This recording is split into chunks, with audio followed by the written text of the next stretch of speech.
নমস্কাৰ জ্যোতি information centre চেনেলটোৰ অন্য এটা নতুন ভিডিঅ'লৈ আপোনালোক সকলোকে স্বাগতম জনাইছো। পঞ্চায়ত নিৰ্বাচন সন্দৰ্ভত এটি গুৰুত্বপূৰ্ণ আপডেট এই ভিডিঅ'টোৰ জৰিয়তে আপোনালোকক অৱগত কৰিবলৈ চেষ্টা কৰিম। আশা কৰোঁ ভিডিঅ'টো শেষলৈকে চাব আৰু ভিডিঅ'টো চাই উপকৃত হোৱা বুলি ভাবিলে আগলৈকে শ্বেয়াৰ কৰিব। পঞ্চায়ত নিৰ্বাচনক লৈ আমি ৰাজ্য চৰকাৰ সম্পূৰ্ণৰূপে সাজু।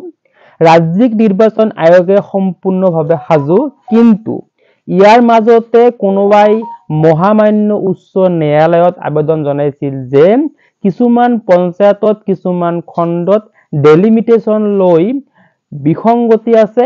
তেতিয়া মহামান্য উচ্চ ন্যায়ালয়ে ৰায় দিছিল যে আদালতৰ অনুমতি নোলোৱাকৈ নতুন যাতে নটিফিকেশন প্ৰকাশ নকৰে। সেই কথাষাৰ আমাক জনাইছিলে।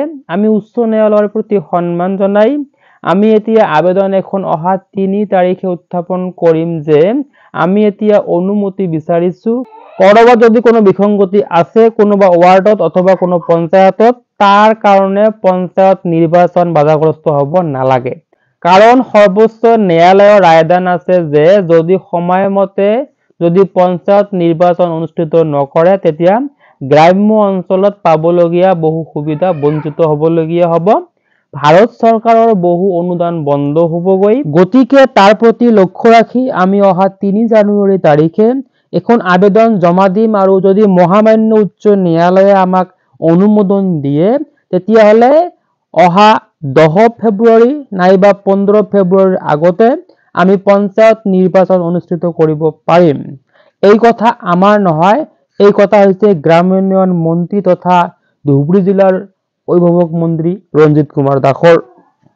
আজি ধুবুৰী জিলাৰ আৱৰ্ত ভৱনত পঞ্চায়ত নিৰ্বাচন অনুষ্ঠিত কৰাৰ বিষয়ে এই কথা সাদৰি কৰে জিলাখনৰ অভিভাৱক মন্ত্ৰী ৰঞ্জিত কুমাৰ দাসে।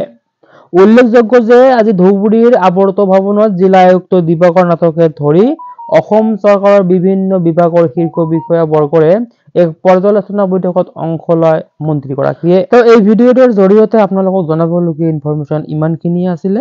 ভিডিঅ'টো শেষলৈকে চোৱাৰ বাবে ধন্যবাদ।